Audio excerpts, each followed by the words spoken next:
Today is the first talk of the July-August 1985 7-day retreat. I was given a note to make an announcement about the fire doors in the basement. We have, as you have noticed by now, throughout the house, particularly in the basement, fire doors. There's only one or two of them, I don't know which one, which closes automatically and quietly. All of the others have to be carefully closed by hand. And the person reported that there has been an almost incessant slamming of the fire doors during rest periods, or the rest period. One has to first get familiar with a door to know how it works. May need less strength than one is habitually used to, so the door has slammed, just out of the habit of using so much muscle power to pull what doesn't need maybe that much muscle power. Or one is absent-minded, or one has a habit of closing doors rigorously and is not oneself disturbed by the noise. So please, in closing any door, but particularly the metal doors, give it all the time. There's no rush here for anything, which means in closing a metal door, no time. I've got to do this, I've got to get to there. That's the pressure of time under which we live, and which narrows our living space to almost zero. Look at it, listen to it, get the feel of it. And there's nothing else to do at that moment but to operate that door. And you don't know which way, you don't know the door. So to find out, be with it. What does it look like? What does a fire door look like?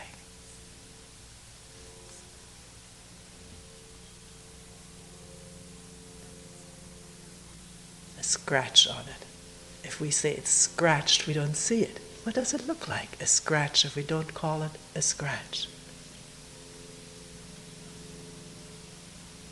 And to become aware how we don't pay attention to almost anything because we're absorbed in our thoughts, which means usually with something about ourselves.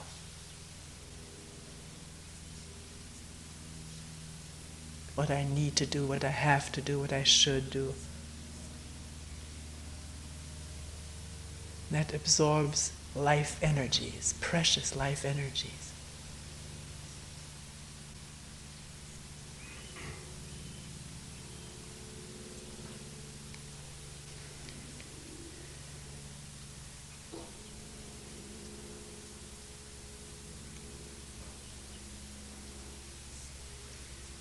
Also yesterday, in talking about the meetings, I didn't say much about it or anything at all, what meetings are for. If one is new to a retreat here, one may wonder, should I go to a meeting or shouldn't I?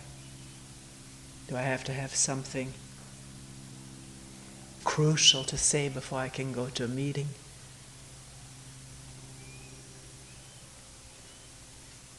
The meeting time is open for anyone at a particular time to come, even if you don't know what to say, if you have no crucial problem or a good question.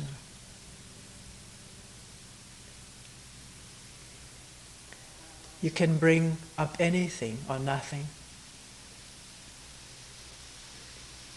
One may have been to other places where one may have had restrictions as to what to bring up. Personal problems were not acceptable. There's no such restriction. here.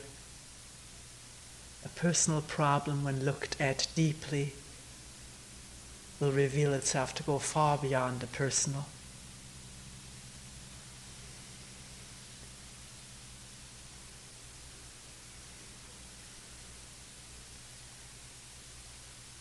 We are some 42 people, albeit not all 42 will be here all the time, but there is a restricted amount of time for each person. We haven't set any limit, because sometimes it doesn't take long, sometimes it takes longer.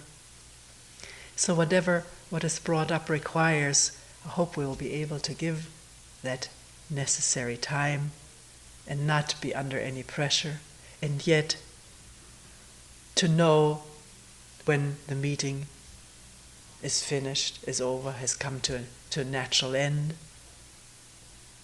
I'm not using any bell to indicate the end of the meeting.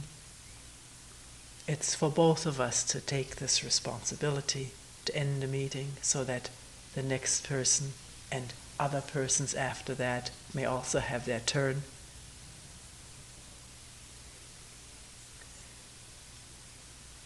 Leaving the outside door open is the sign for the next person to come in.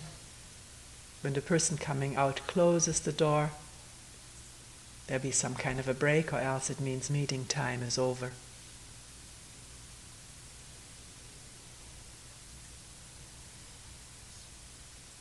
In addition to the 2 mats, we also have 2 chairs in that room. Please be free to say that if you prefer to sit on a chair, and we will meet on chairs.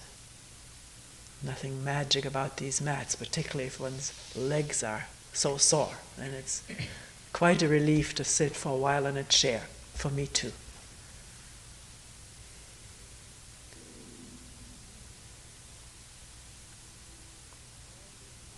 Can one use this time to become aware of all the ideas one has built up in one's mind about a retreat, particularly a Zen retreat, which we don't call it that, but one may call it that oneself from habit. And we do have this word Zen in our name. I wish we didn't, because it connects with 1,000,001 idea about what Zen is all about, and Zen sitting and being a Zen student and having a Zen teacher. All of that cannot be put aside for whatever it may be worth or helpful. Let me tell you, I do not consider myself in any way as a Zen teacher or as a teacher. And I'm not just saying this to make conversation, but because I mean it. A teacher is a person who has accumulated knowledge, experiences, training, and his or her function is to impart this knowledge and experience and training to the student or the apprentice, the pupil. But in this work there is no knowledge or past experiences or skills to impart or transmit or transfer from one person to another, even though it may say so in books, or it may be said so by people.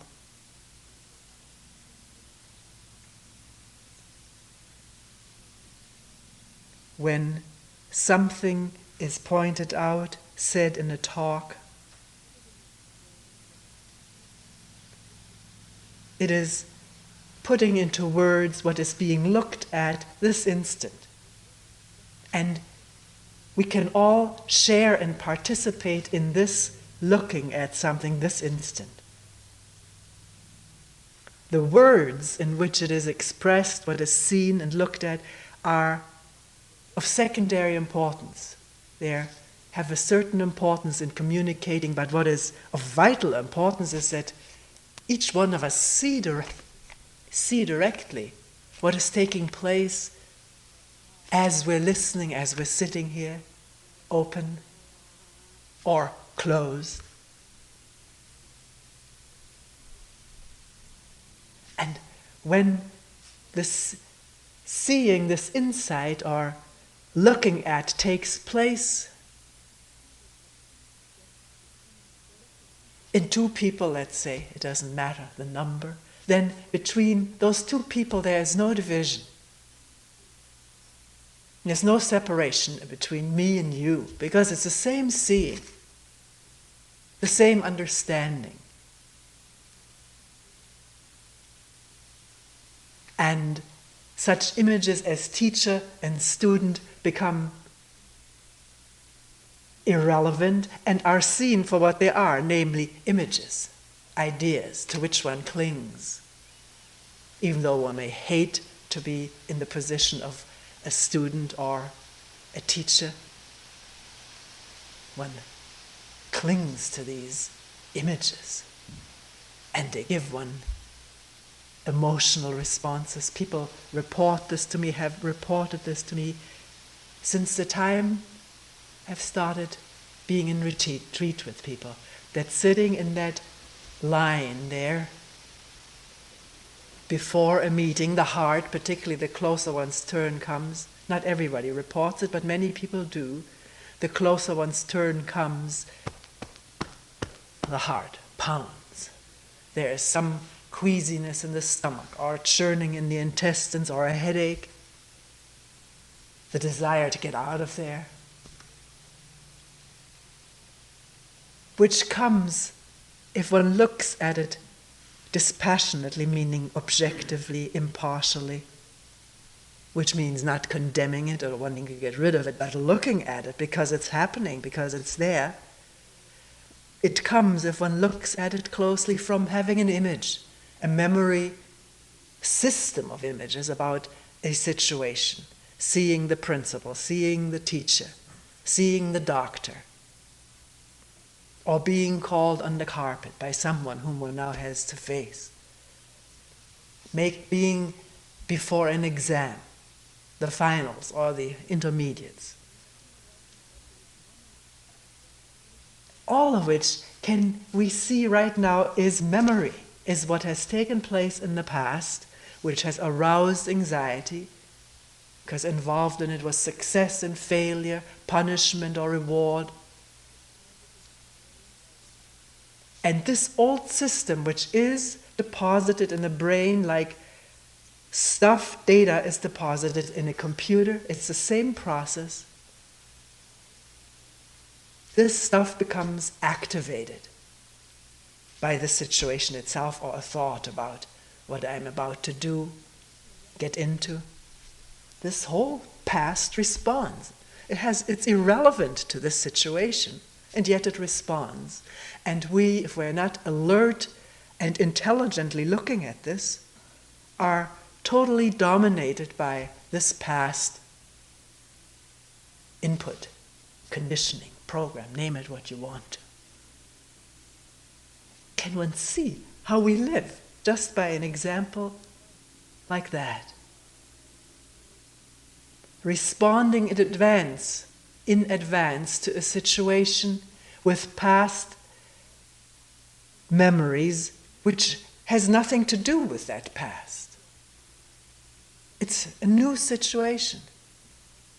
And yet, responding this way and also projecting onto the person who sits in there certain qualities and whatever, puts the old stamp onto something which is totally unstamped, free to be discovered and used.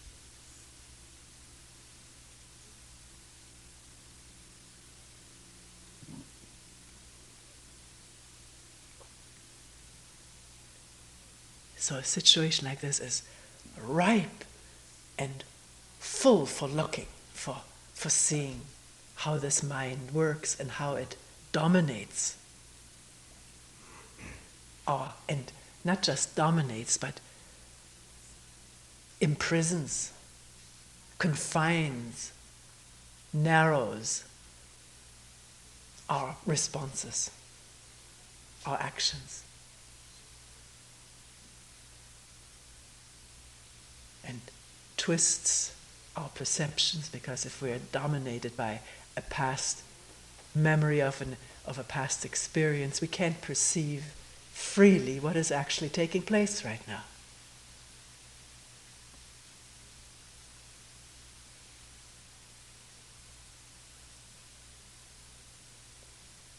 Now you will say, but I can't help it. It happens. I sit there, one thought, and the whole system, organism responds, starting with a heartbeat, and we've gone listing through all these responses. What can I do about it? It's there. As one sits there and the heart does pound, does one really approach it that way, just saying, what can I do about it? It's there. And that's all.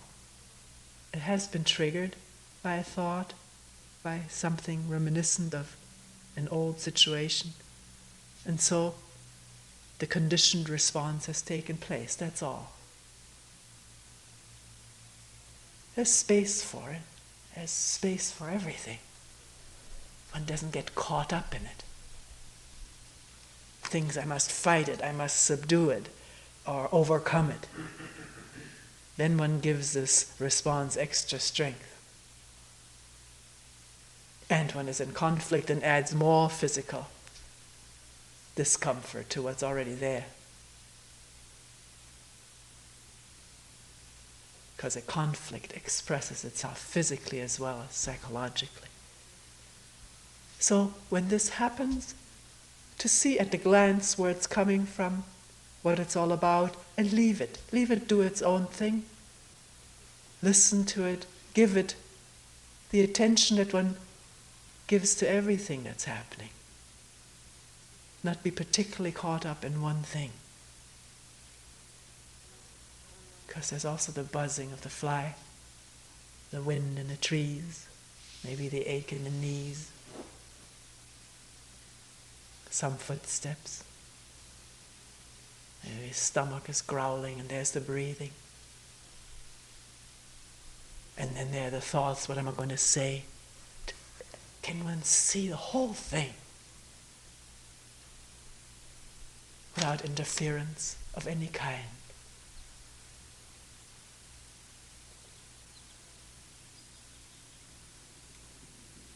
We'll talk later about attention. We'll come back to this.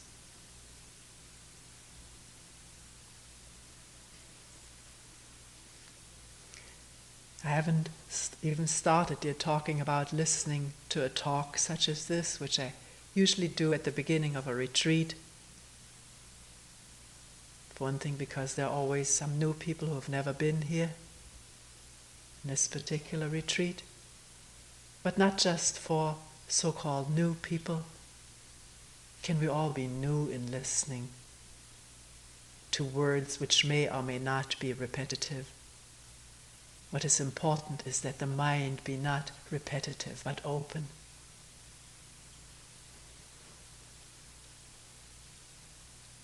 If the idea comes up, I've heard that one, I don't need to listen, then the mind closes and pursues a certain channel, maybe a daydream or something.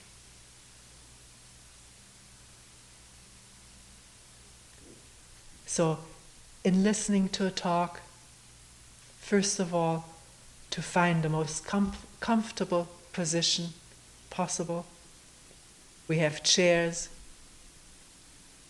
Some of us don't find these white plastic chairs very comfortable. Other people have gotten used to them, particularly one can stuff a cushion in the back so the back doesn't drag back too far, or to sit also on a cushion and have a cushion in the back.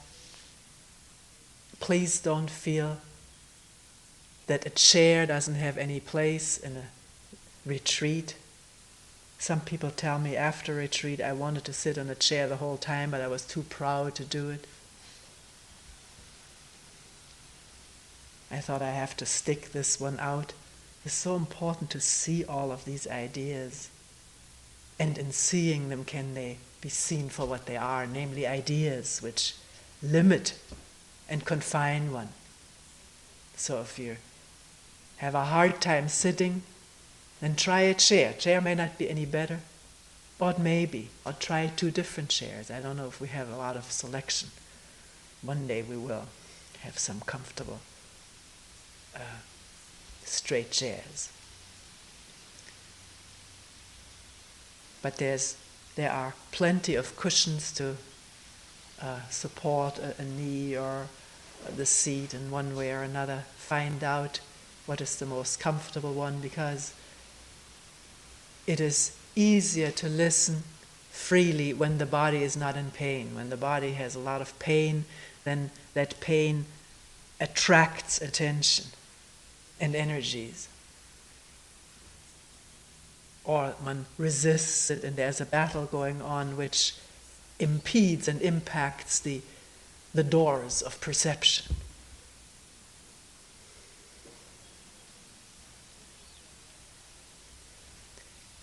It's also perfectly all right to change the posture during a talk when the foot falls asleep, or whatever reason one wants to relieve a muscle in the back, to set up a foot, or whatever you find is brings a relief, so the whole body mind doesn't have to revolve around the pain.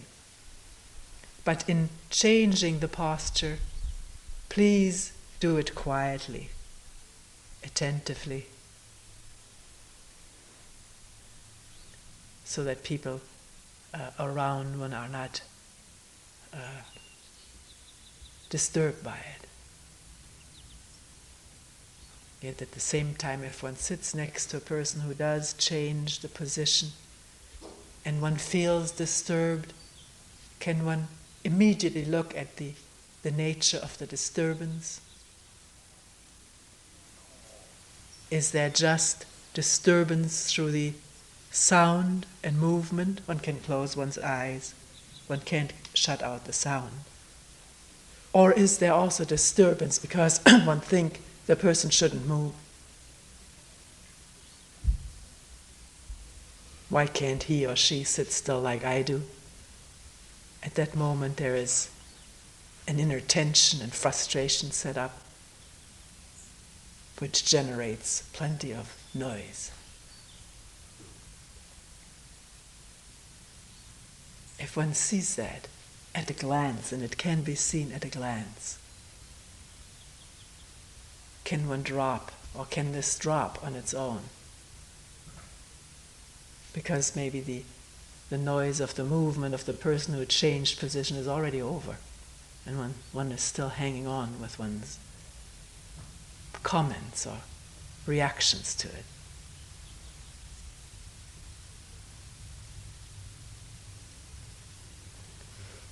In listening to the talk,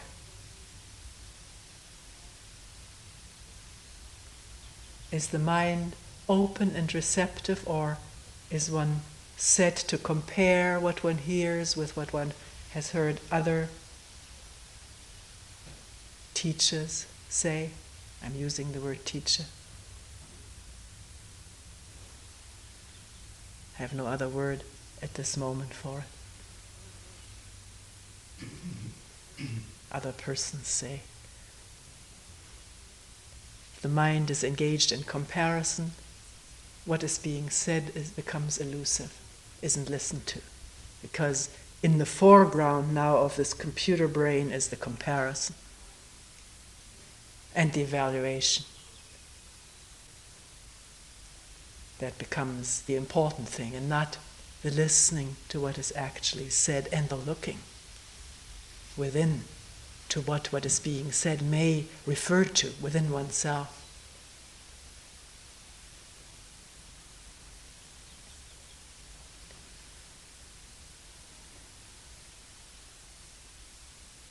Is one taking sides with what is being said? There's time for that in a meeting. Here it impairs the listening.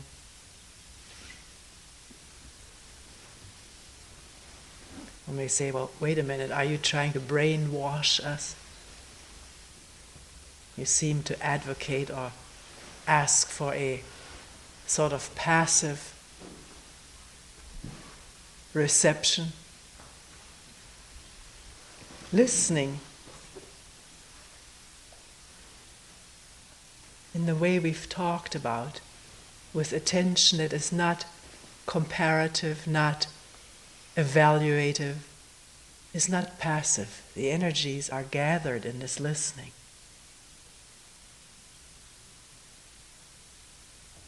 And looking. It is not trying to put into memory the words that are being said so that one has more words in addition to those one already has gathered over the years. It is not the point of this talk to memorize it so that one can repeat it later on.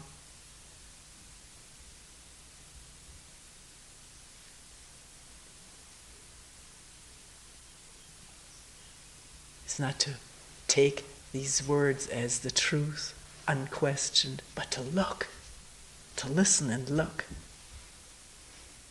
Not only now, but maybe as one sits, something that was said will come to mind, and can one look whether this is actually so.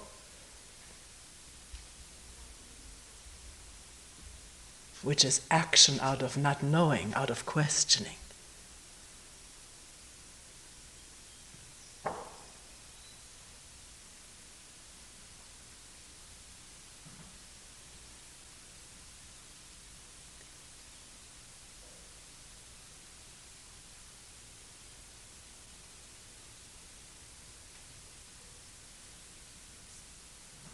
Nothing that is said to be adopted or taken for.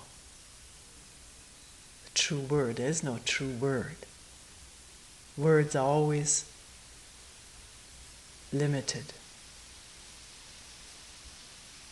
in expressing what is difficult to express and yet can be seen.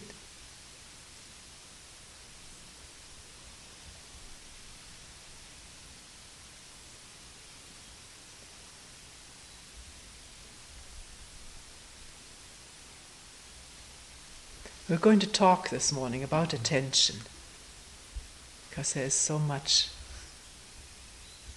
talking about attention and seeing.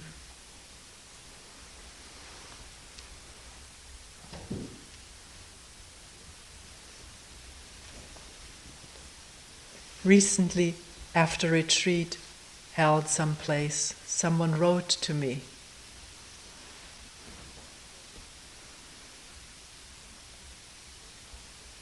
saying that this attention that is being talked about, which is open and not exclusive, not focusing on anything in particular, on a practice like a koan or repetition of a word or counting the breaths or following the breaths. This attention which is not focused, which is open and non-exclusive, is something the person wrote that has been there at times when I've sat, but I never allowed it to continue the moment I realized it was going on. I immediately supplanted it with focused attention, what I thought was the proper practice.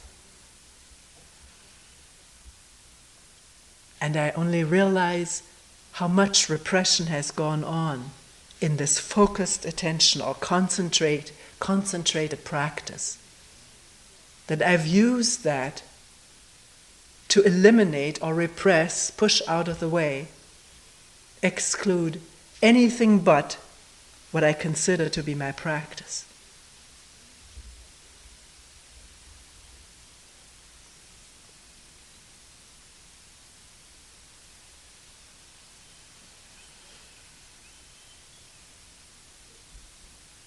Ignoring things that wanted to come up into consciousness, suppressing it, and yet not ever being able to get rid of it, because what one suppresses or represses remains somewhere unconsciously and does its thing, its mischievous thing.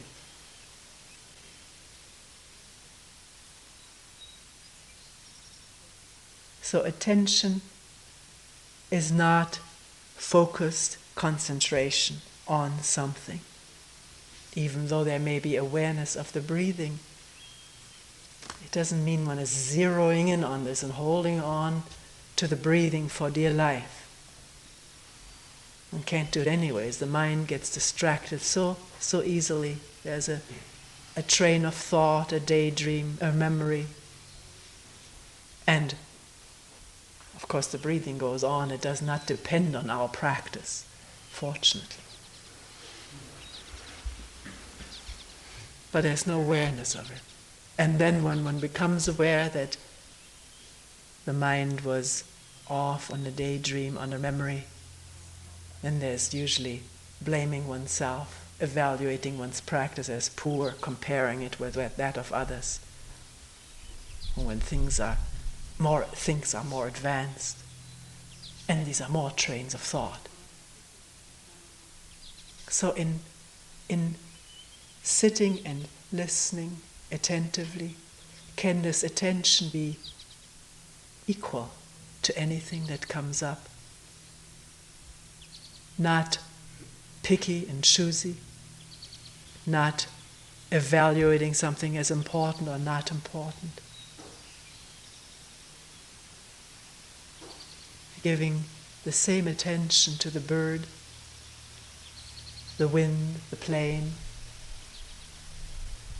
as to an intense emotion of jealousy arising, or anger, or frustration.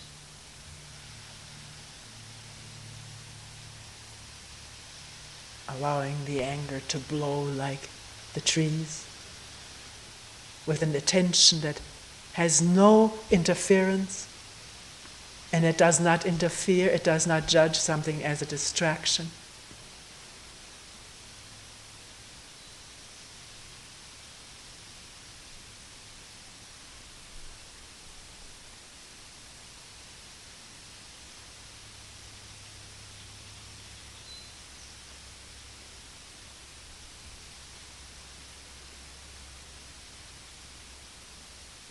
In listening right now,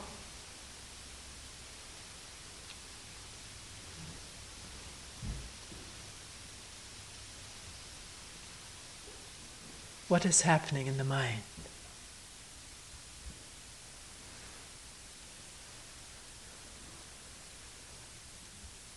Are there just the sounds, or is there immediately a label? This is the wind in the trees, or someone rustling with a cushion. And can one see that this is a label? It comes from the brain, comes from what one already knows. And that label, wind in the trees, is not that. Listen.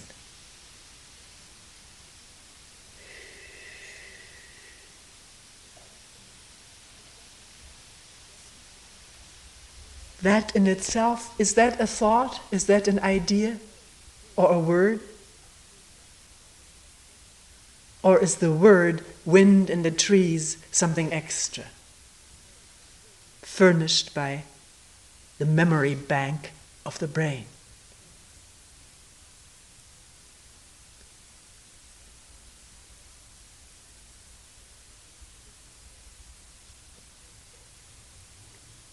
Most of the time when this memory bank furnishes a label, that comes in the foreground of the mind.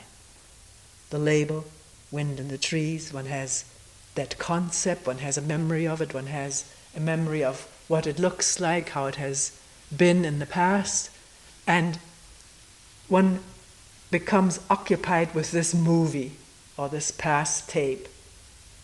And this, what is actually happening, moves, fades into the background, or may not be heard at all. Because the memory bank does not only provide the label, wind in the trees, but also a reaction to it. A psychological reaction. I like that. That was so terrific in the last retreat. How it soothed my mind. Why doesn't it soothe it now? What did I do then that this was so wonderful? That there was such a oneness at the time. If I could only get that back. And so it goes. One reaction after another being printed out by this memory of the brain. And with that comes a separation from what's actually going on. Do you see that? The preoccupation with memory and reaction to that memory not being what is actually happening this moment, with what triggered all that and is still going on.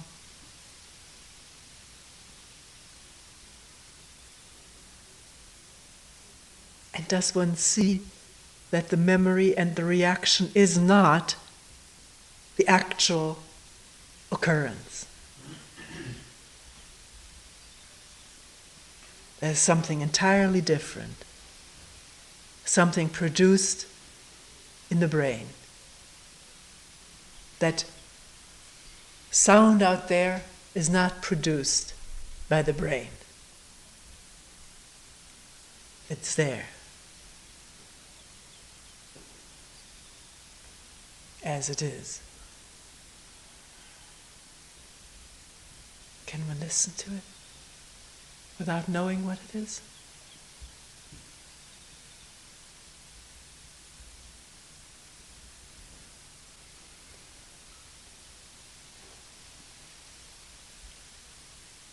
Other reactions that come up beside the label are, I can't do it.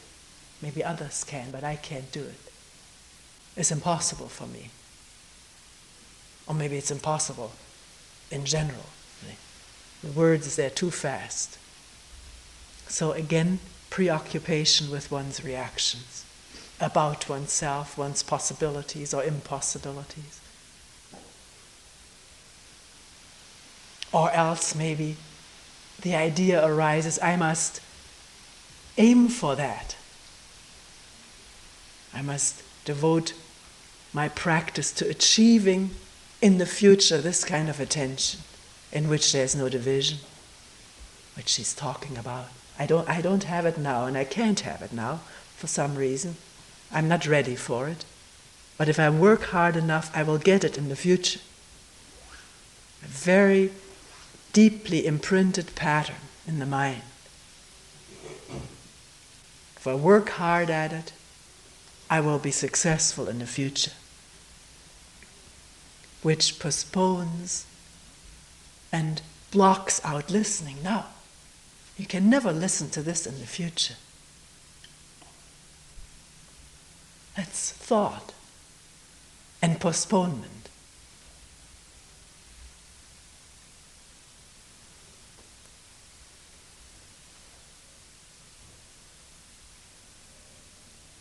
But it can give one something to do, which is also a strong habitual pattern, compulsion to be occupied with something to do now and tomorrow and for the next 5 or 10 years, so that I can attain a goal in the future.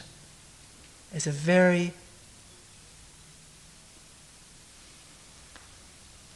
pleasurable, or is not the right word,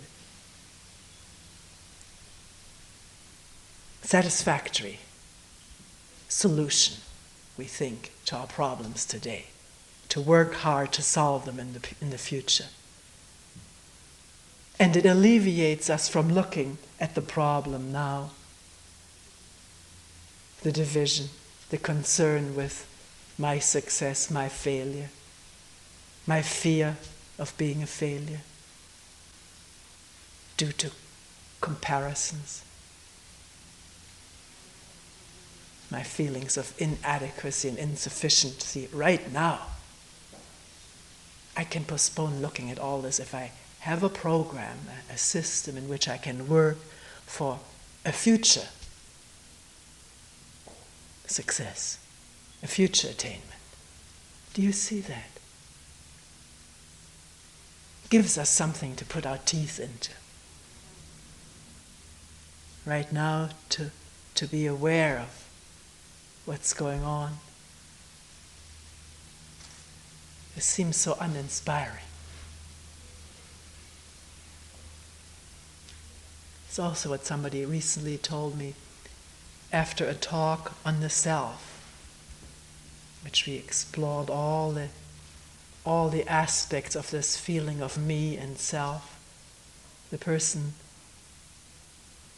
said this was such an uninspiring talk.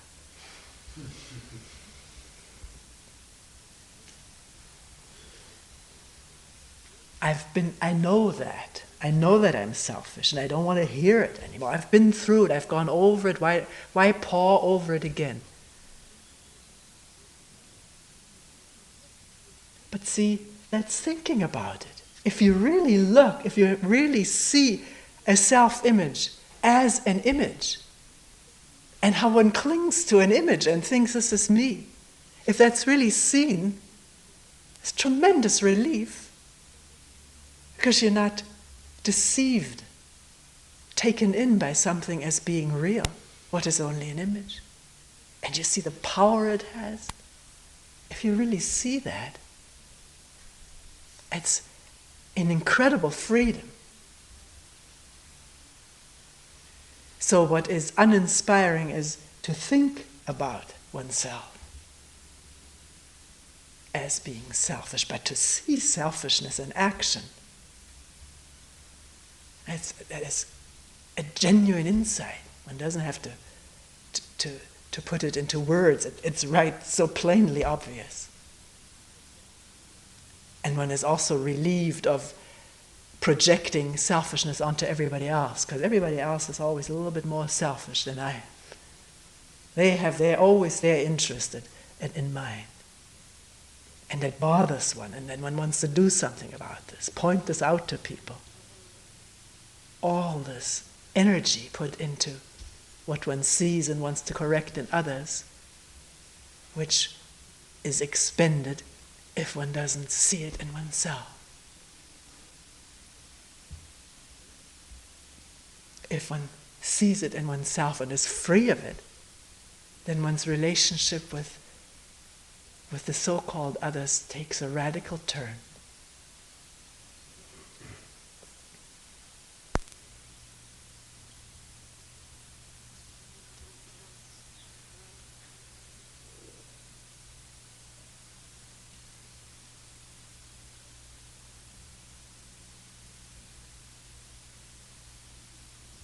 So if one feels uninspired, can one ask the question, why do I want to be inspired?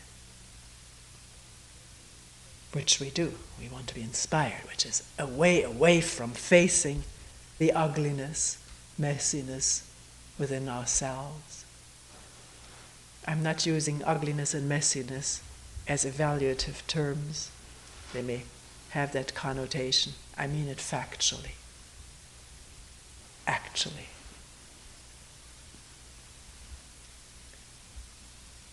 Anger, maybe we can use more factual words than that. Anger, jealousy, frustration, resentment, hatred.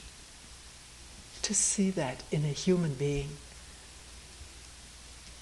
And not immediately take it personal, I'm so bad, this is again the image of me now, identifying with this or disidentifying with it, which is separation. Just to see it as one listens to this out there, can't be imitated. With the same openness, the same loss of words to tag it,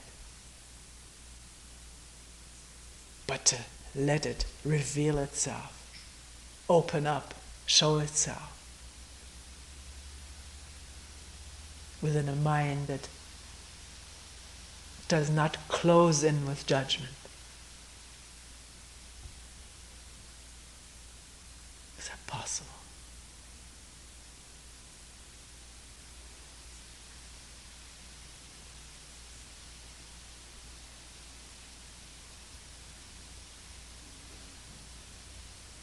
That an attention comes into being either while one is sitting or walking or working, urinating, eating. It doesn't matter what the activity or non-activity may be, that an attention comes into being which is totally open and non-judgmental, non-selective.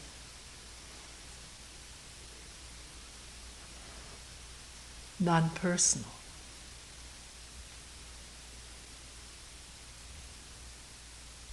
Embracing, not exclusive.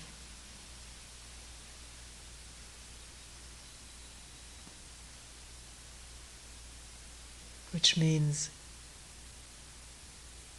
no attender there who wants to get something out of this attention, achieve something with it, become somebody through it. I want to become an attentive person. That's thought and label and image, away from what actually is taking place, namely the desire to be somebody, to see that as it arises at a glance,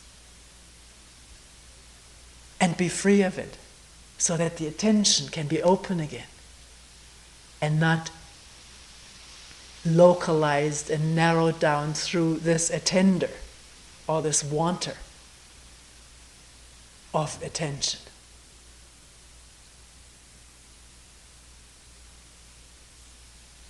Which means in listening, there has to be a questioning. Is there someone who is listening? Meaning, feeling so good at it or feeling so poor at it, or wanting to approve it in the future. Someone there who creates the gulf, the abyss, the separation between what's going on in the brain and what's actually happening.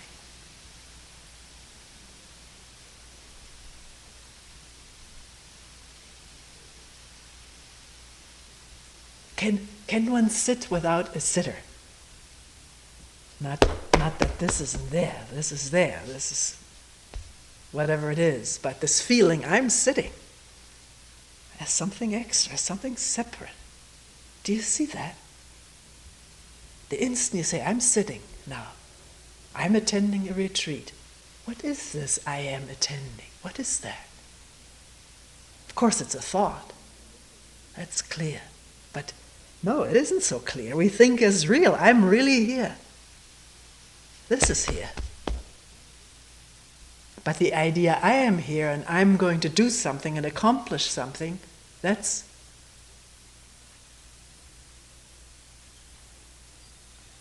stuff, thoughts, memories, past input, present input, and heavy conditioning. I should become better at this. I will become better at this if I do it often enough. It's all thought which immediately shuts out, makes impossible this vast attention which has no me in there to distort it and make it exclusive.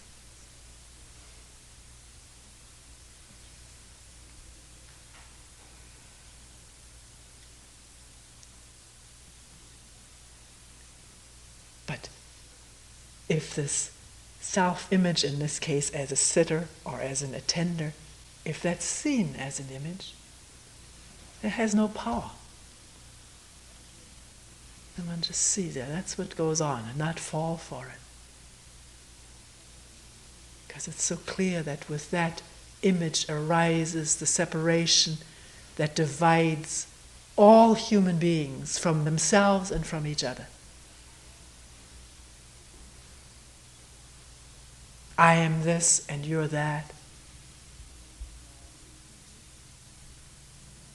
I'm glad I'm not you, but I wish you were me, like me. I'm going to convert you, try to influence you, because the other person wants to do the same thing.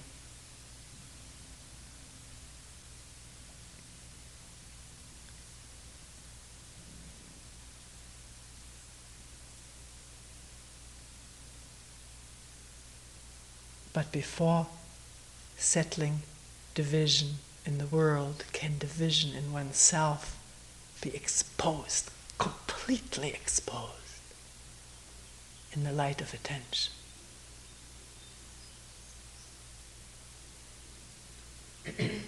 With no escape into what other people are doing or what one will do tomorrow.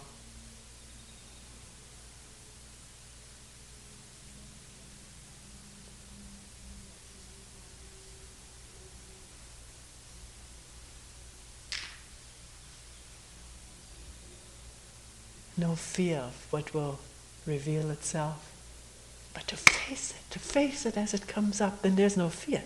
Then there's the doing of it, the facing of it. And is one still in the back of one's mind preserving an image of what one is in the eyes of oneself and others? Then attention is not complete. It's distorted already.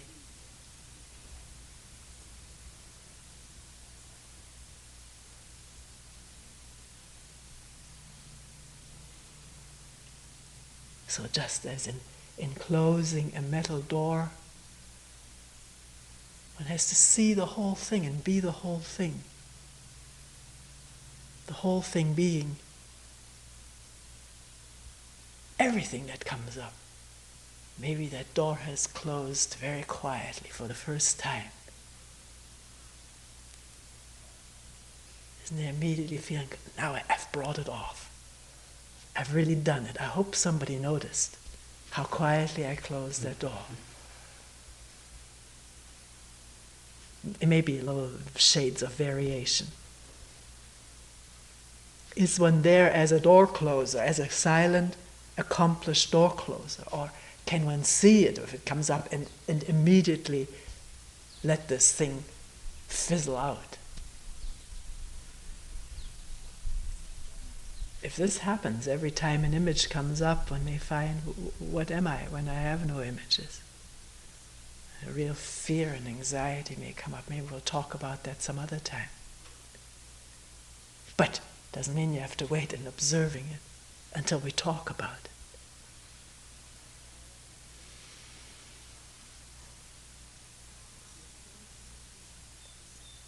When there's no attender, just this open, all-inclusive listening, looking, being, then who am I? Or is that question irrelevant?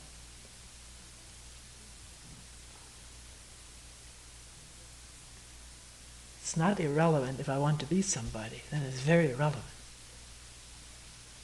Or if I'm afraid, I may be nobody.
We will end here for today.